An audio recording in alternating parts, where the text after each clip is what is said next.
ایک جملہ کہہ کے لوگ سائڈ پہ ہو جاتے ہیں، بندہ بیچارہ ساری رات تڑپتا رہتا ہے۔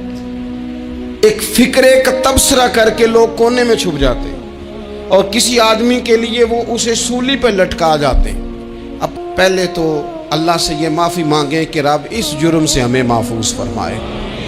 اور اب تو لوگوں کی زبانیں اتنی لمبی ہو گئیں کہ وہ صحابہ تک چلی گئی ہیں، اہل بیت نبوت تک چلی گئی۔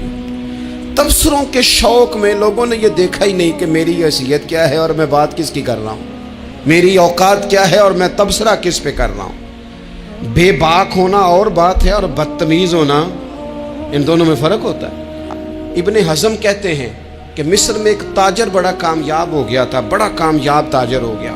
تو زندگی میں جتنے لوگ بھی کامیاب ہوتے ہیں ان سے حسد ہوتا ہے، اس سے بھی اس کے ارد گرد کے لوگوں نے حسد شروع کیا۔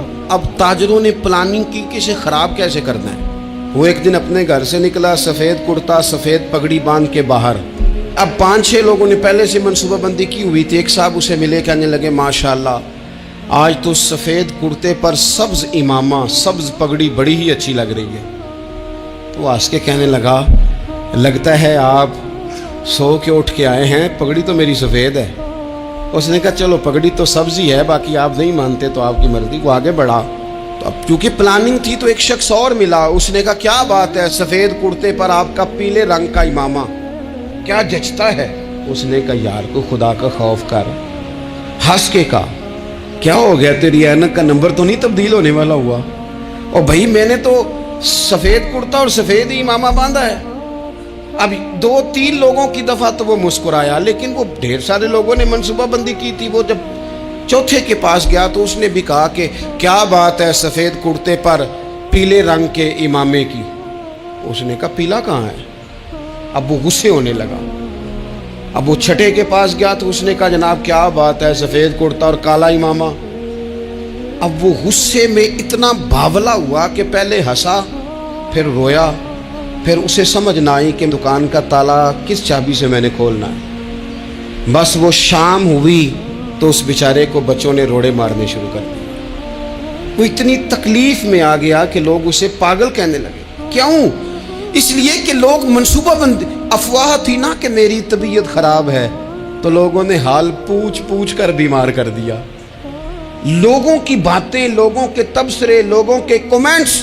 بولے امام شافعی فرمانے لگے لوگوں کی باتیں پتھروں کی طرح ہوتی ہیں، یہ روڑوں کی طرح ہوتی ہیں، اگر انہیں کمر کے اوپر رکھ لو گے نا تو یہ تمہاری کمر توڑ دیں گی، اور اگر تم ان کو اپنے پیروں کے نیچے رکھ لو گے تو تمہارا قد اونچا ہو جائے گا۔ بس دنیا میں وہ لوگ پریشان ہوتے ہیں جو لوگوں کی باتوں کو کندھوں پر سوار کر لیتے، جو پیروں کے نیچے رکھے، جو پاؤں کے نیچے رکھے ان کا قد۔ وہ پرانے زمانے میں نا عارف رومی رحمۃ اللہ علیہ فرماتے ہیں کہ ایک بیل گائے گر گئی تھی کنویں کے اندر، تو اب وہ لوگ اس کو نکال تو نہیں سکتے تھے، تو انہوں نے اس طرح کیا کہ مٹی ڈالنی شروع کر دی کہ اب بدبو آئے گی، پریشانی ہوگی، تو اس کو بند کر دیتے ہیں اندر ہی کنویں کو، کنواں نئی جگہ پہ کھود لیتے ہیں۔ انہوں نے جب اس کے اندر مٹی ڈالی نا تو وہ گائیں جو تھی وہ مٹی جھاڑ کے تو مٹی کے اوپر آ گئی۔ انہوں نے پھر مٹی ڈالی تو وہ تھوڑی اور اوپر آ گئی، اور مٹی ڈالی تو اور وہ مٹی ڈالتے گئے اور گائیں وہاں سے کنویں سے باہر آ گئی۔ لوگوں نے دفن کرنا چاہا، وہ باہر نکل آئی۔ او میرے بھائی، لوگ بھی اپنی باتوں میں دفن کرنا چاہتے ہیں، لیکن یاد رکھنا جو چمکنے والے تھے وہ چمکتے ہی رہے، جن کو اللہ نے عزت دی تھی ان کی گھٹائی کوئی نہیں سکا۔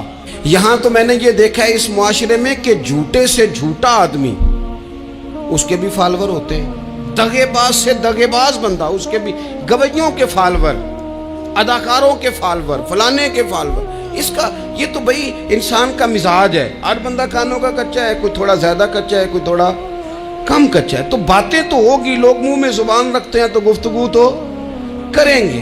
اب یہ اثر لینے والے پہ ہے کہ وہ اس کا اثر کس طرح کا لیتا ہے۔ ہمارے ہاں بڑے بڑے سمجھدار لوگ نفسیاتی ہو جاتے ہیں، بڑی بڑی سمجھدار خواتین نفسیاتی ہو جاتی ہیں، میری ساس باتیں کرتی ہے، میری نند باتیں کرتی ہے، مجھے فلانا باتیں کرتا ہے، مجھے فلانا۔ بھائی باتیں، جس کے منہ میں زبان ہے اس نے بات تو کرنی ہے۔ اب آپ نے کیوں یہ دعویٰ کر لیا ہے کہ آپ اتنے اونچے چلے جائیں کہ آپ کو بات ہی کوئی نہ کرے؟ کیا حرج ہے اس میں؟ اگر کوئی آپ کو بات کر دے تو کیا ہے ہم، کسی نے کر لی تو پھر کیا ہوا؟ اس کا اتنا اثر قبول کرنا کہ ساری رات سونا ہی نہ, پریشان ہو جانا. اور بعض لوگ ایسے ہیں جنہیں اتنی باتیں نہیں ہوتی جتنی انہیں ٹینشن ہوتی ہے. یعنی وہ دو بندے کونے میں کھڑے ہیں تو میری ہی بات کر رہے ہیں, اور بھائی وہ اتنا اہم نہیں ہے, انہیں کوئی اور کام بھی ہو سکتا ہے, تیری بات ہی انہوں نے کرنی. بلا وجہ لوگ سمجھتے ہیں کہ میں بڑا اہم آدمی ہوں, وہاں بھی مجھ پہ تبصرہ ہو رہا ہے, یہاں بھی ہو رہا ہے. اس پہلو سے باہر آئیں, اس کمپلیکس سے نکل آئیں. اور نبی پاک کا یہ طریقہ ہے. مسند امام احمد بن حنبل میں حدیث موجود ہے, حضرت عبداللہ ابن مسعود رضی اللہ تعالیٰ عنہ, کمال آدمی حضرت عبداللہ ابن مسعود, حضور نے فرمایا عبداللہ ابن مسعود سے قرآن سیکھا کرو, یہ اسی طرح پڑھتے ہیں جس طرح میرے اوپر نازل ہوا تھا.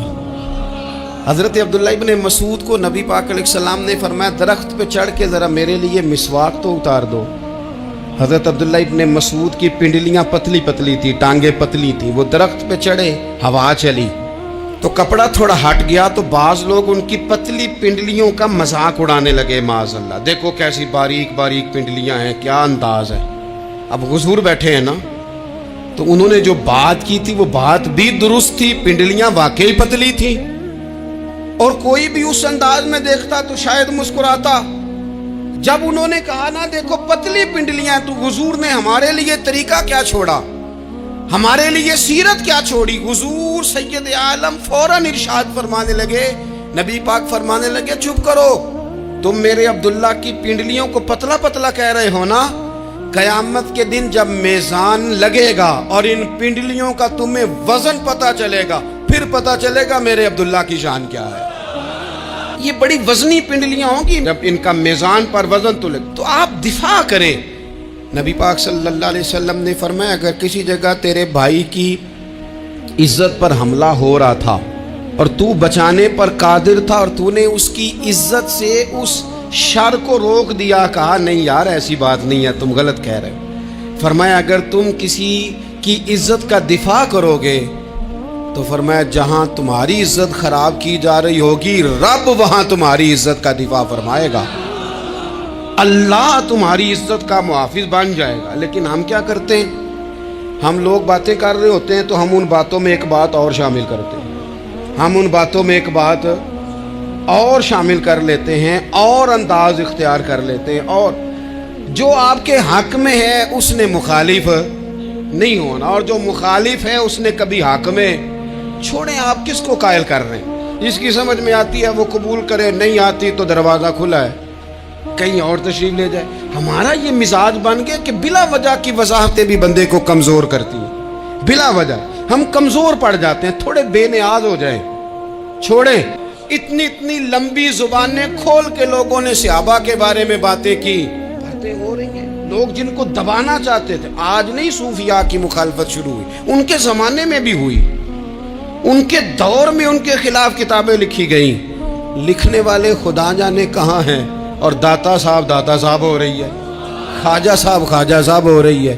حضور غوث اعظم کے ان کے زمانے میں بھی ایسا نہیں ہوا کہ بڑی خوشی سے لوگوں نے آگے بڑھ کے پھول ڈالے ہوں. ان کے دور میں باقاعدہ جتھے تیار ہوئے, جتھے, اور پورا کام کیا گیا. اور ویسے بھی اگر کوئی شخص آپ کا مخالف ہی نہیں ہے تو پھر آپ کو چمکنے کا مزہ کیسے آئے گا. کوئی تو مخالف ہو نا, کوئی تو ہو نا جو کوئی بات کرے. دیکھیں نا, اگر اندھیرا نہ ہو, رات نہ ہو, تو بلب کی کوئی اہمیت رہ جائے گی. یہ چمکتا ہی تب ہے جب اندھیرا زیادہ ہوتا ہے. ہم کہتے ہیں اندھیرا ہو گیا, اور بھائی تجھے چمکنے کا موقع دیا ہے اندھیرے نے, تجھے اس نے عروج دیا, تندی باد مخالف سے نہ گھبرا اے عقاب, یہ تو چلتی ہے تجھے اونچا اڑانے کے لیے. تو باتوں سے پریشان نہ ہو. میں نے کہا کہ اگر آپ باتوں کا پہاڑ بنا کے اوپر سوار ہو جائیں گے نا تو قد اونچا کریں گی باتیں.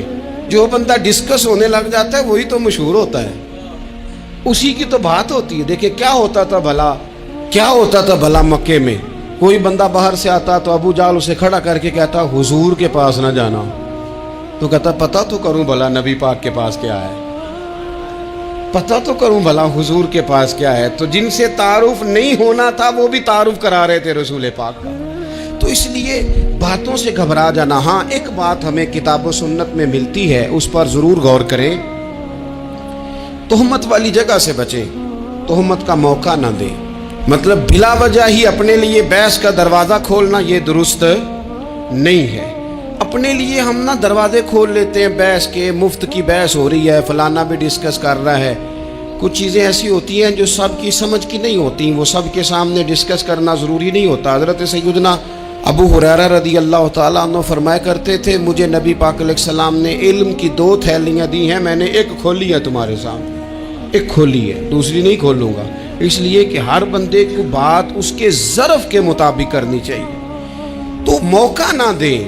نبی پاک صلی اللہ علیہ وسلم نے فرمایا، اس بندے نے اپنی، یہ بخاری میں موجود ہے، فرمایا اس نے اپنی عزت اور اپنی جان کو محفوظ کر لیا جو فتنے والی جگہ سے بچ گیا۔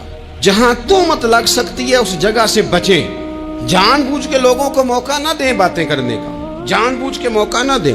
جامع ترمذی کے اندر حدیث موجود ہے، حضرت سیدنا عمر فاروق رضی اللہ تعالیٰ عنہ نے ایک موقع پر اجازت مانگی تھی نبی پاک صلی اللہ علیہ وسلم سے، عرض کیا یا رسول اللہ صلی اللہ علیہ وسلم مجھے آپ اجازت دے دیں، میں عبداللہ بن ابی سلول کی گردن اڑا دوں، یہ منافق بار بار آڑے آتا ہے، بار بار تکلیف دیتا ہے، آپ مجھے اجازت دیں میں اسے قتل کر دوں۔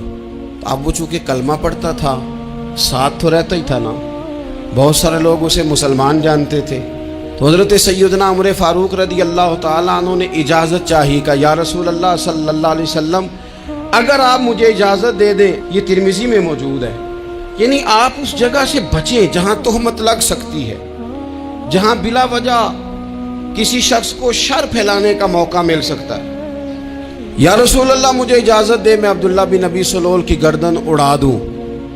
تو نبی پاک صلی اللہ علیہ وسلم نے فرمایا کہ عمر اگر میں تمہیں ایسا کرنے کی اجازت دوں گا تو لوگ کہیں گے کہ وہ اپنے قریبیوں کو انہوں نے مروانا شروع کر دیا ہے، ساتھ والوں کو ہی مروانا شروع، لوگ تو اسے مسلمان سمجھتے ہیں، تہمت والی جگہ سے۔ بلکہ بخاری شریف میں اسی طرز کا ایک اور پیغام بھی ہمارے لیے موجود ہے۔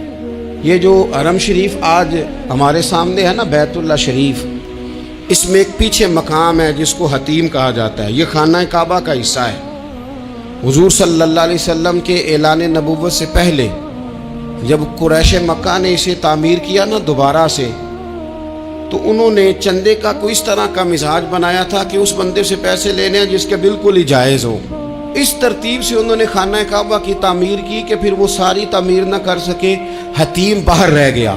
تو نبی پاک صلی اللہ علیہ وسلم نے ایک دن فرمایا، بخاری میں موجود ہے، حضور فرمانے لگے، عائشہ اگر تمہاری قوم جاہلیت کے قریب نہ ہوتی، کیونکہ ابھی قریب جاہلیت چھوٹی ہے نا، ابھی لوگوں نے کلمہ پڑھنا شروع کیا ہے، فرمایا اگر یہ جاہلیت کے قریب نہ ہوتے تو میں کعبے کو انہی بنیادوں پر دوبارہ بنا دیتا جن بنیادوں پر حضرت ابراہیم علیہ السلام نے بنایا تھا، لیکن چونکہ یہ جاہلیت کے قریب ہیں، ان کی سمجھ میں چیز نہیں آئے گی، یہ شک میں پڑ جائیں گے، پریشان ہو جائیں گے، لہذا میں یہ کام نہیں کرتا۔ بہت ساری چیزیں ایسی ہیں کہ جن کی وجہ سے بعض سادہ لوگ ابہام کا شکار ہوتے ہیں، ابہام کا۔ ہمارے علماء نے اس طرح کیا کہ بڑے طے کر کے عقائد کے عنوانات امت تک پہنچائے۔ ہر آدمی ہر شعبے کا اسپیشلسٹ نہیں ہوتا، بہت سارے لوگ باتیں مریض کے سامنے کرنے والی نہیں ہوتی، وہ صرف لواحقین کو بتانے والی ہوتی۔ پھر کچھ لوگ اور آئے جنہوں نے کہا کہ ہم تو ایفیشنسی دکھائیں گے، کچھ خاص ہر بات کھول کر لوگوں کے سامنے رکھیں گے، تو اس کا نقصان پھر یہ ہوتا ہے کہ سادہ لوگ مشکلات کا شکار ہوتے ہیں۔ وہ پھر جب کہتے ہیں ہر چیز ڈسکس کر لینی چاہیے تو پھر باتیں دور نکل جاتی ہیں۔ پھر لوگوں نے انبیاء کرام علیہم السلام کی اجتہادی خطاؤں کو ڈسکس کرنا شروع کیا۔ ربنا ظلمنا انفسنا، اگر حضرت آدم یہ لفظ کہیں تو ان کے لیے تو ٹھیک ہے، لیکن اگر کوئی غلام اور امتی اور بیٹا اٹھ کے یہ لفظ کہے تو اس کے لیے ٹھیک نہیں ہے۔ تو میرے عزیز ایسے کام نہ کریں جس کی وجہ سے بلا وجہ بحث کا۔ ہمارے یہاں کچھ لوگوں کو شوق ہے خبروں میں رہنے کا، وہ ایسی باتیں چھیڑتے ہیں جن سے نہ وہ خبروں میں رہ سکیں۔ میں نے دیکھا ہے وہ کہتے ہیں جی میں نے کوئی انوکھی بات کرنی ہے۔ بھئی انوکھی بات کرنے سے بندہ مشہور تو ہو جاتا ہے۔ ہمارے زمانے میں مشہور ہی وہ ہوتا ہے جو دوسروں سے ذرا ہٹ کے بات کرے، انوکھی کرے۔ وہ ہمارے لطیفہ لکھا ہے نا، ایک اہل عرب کا، ایک ہجا نام کا عربی کا ایک لطائف سنانے والا شاعر ہے، تو وہ کہتا ہے کہ ایک شخص نے ایک دفعہ کہہ دیا تھا گدھا کھانا جائز ہے. تو بڑے بڑے علماء اس کے گھر چلے گئے کہ بھئی کوئی دلیل، کوئی جزیہ، کوئی کہاں سے، کوئی کتاب، کوئی حوالہ، کوئی شے. اس نے کہا روز آؤ گے ایک ایک بندے کو بتاؤں گا، کٹھا ہی اسٹیج لگاؤ، ایک کی دفعہ حوالے دیتا ہوں، روز نہیں دیے جاتے. وہ اسٹیج لگ گیا، دنیا جمع ہو گئی، جنہوں نے کبھی ٹائم نہیں نکالنا. تو یہ ذرا انوکھی بات جو کر رہا تھا، تو سارے لوگ آ گئے. تو وہ اسٹیج پہ چڑھا تو کہنے لگا مجھے جانتا کوئی نہیں تھا. چلو اب بدنام جو ہوں گے تو کیا نام نہ ہوگا.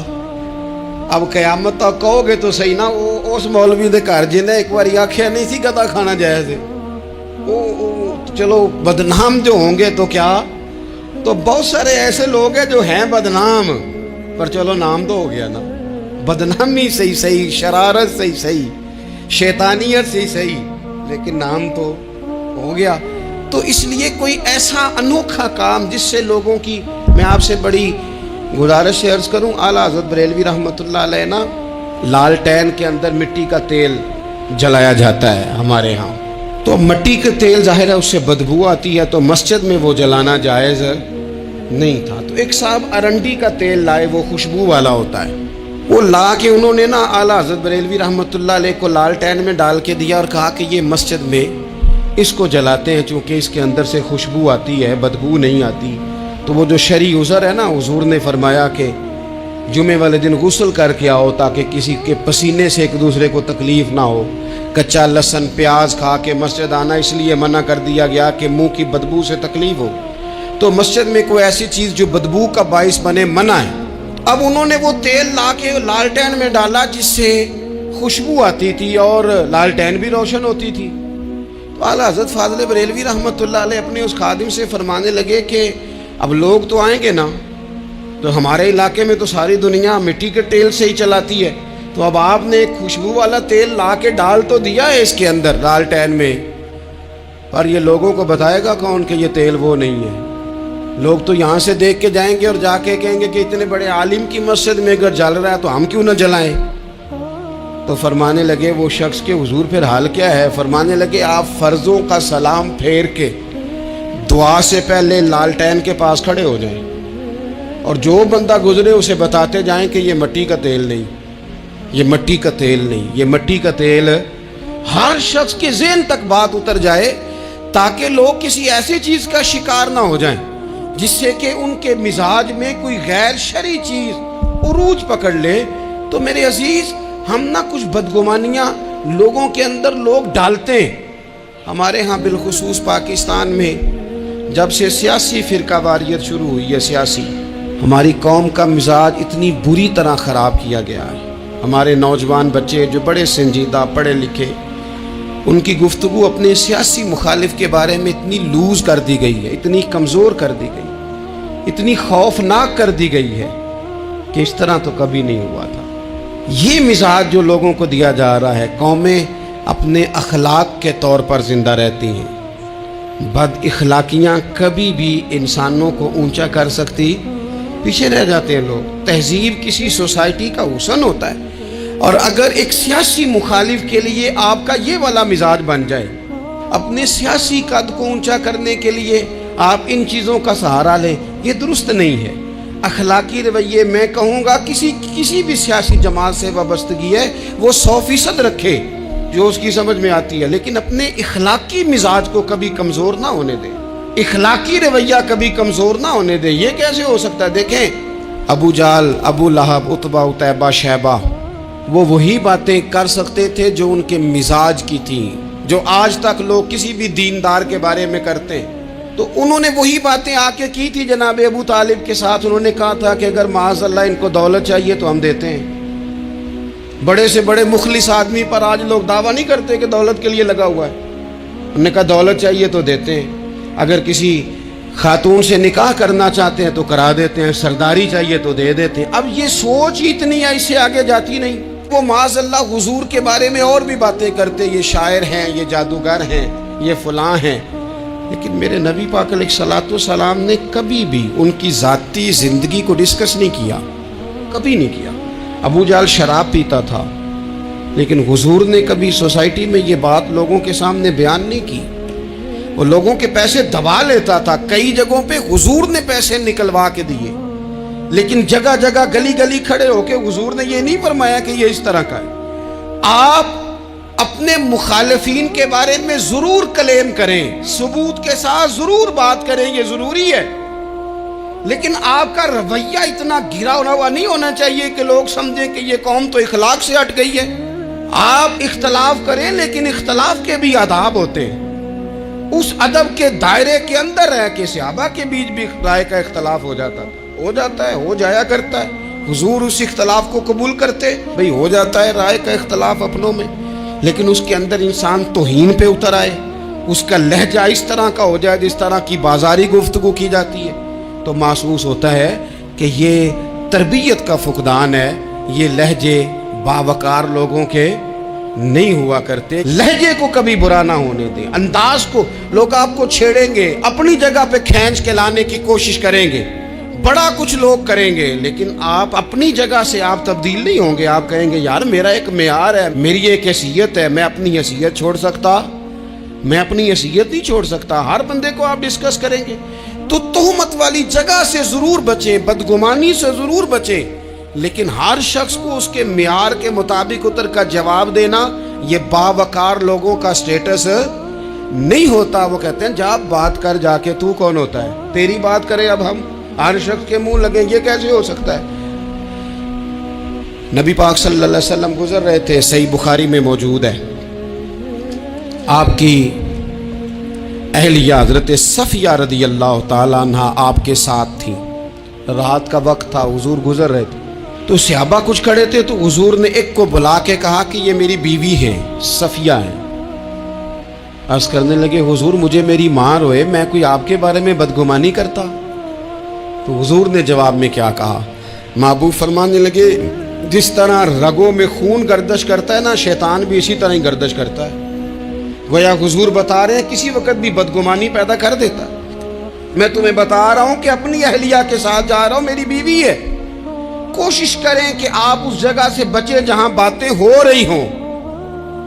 اور اس پہلو پہ تیسری گزارش اس عنوان پر یہ ہے کہ اگر کسی کے بارے میں باتیں ہو رہی ہوں تو فٹافٹ اس کا حصہ بننے کی کوشش نہ کریں, بلکہ آپ کے پاس جب تک کوئی شرعی ثبوت نہیں ہے تب تک آپ اس بات کا حصہ نہ بنیں. ہمارے ہاں بات ہو رہی ہوتی ہے تو 2-4 بندے دوڑ کے نا اپنا بھی حصہ ڈالتے ہیں, بلکہ میں بڑی ذمہ داری سے یہ بات عرض کروں گا, بات لمبی ہوتی تب ہے جب کوئی بندہ درمیان میں کہہ دیتا ہے نا نہیں تجھے تو تھوڑا پتہ ہے, تھوڑا میں بھی کرتا ہوں. وہ کئی دفعہ وعدہ معاف گواہ بن جاتا ہے, جا کے دوسروں کو خبر کرتا ہے اس نے یہ کہا ہے.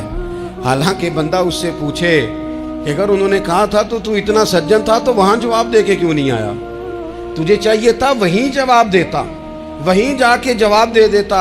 ایک بزرگ کی خدمت میں ایک دفعہ حاضر تھا, ایک بڑے عالم تھے, تو ان کے پاس آ کے ایک شخص نے کہا کہ فلاں آدمی آپ کے بارے میں یہ بات کر رہا تھا. تو وہ ہنس پڑے, فرمانے لگے پھر آپ کہاں تھے؟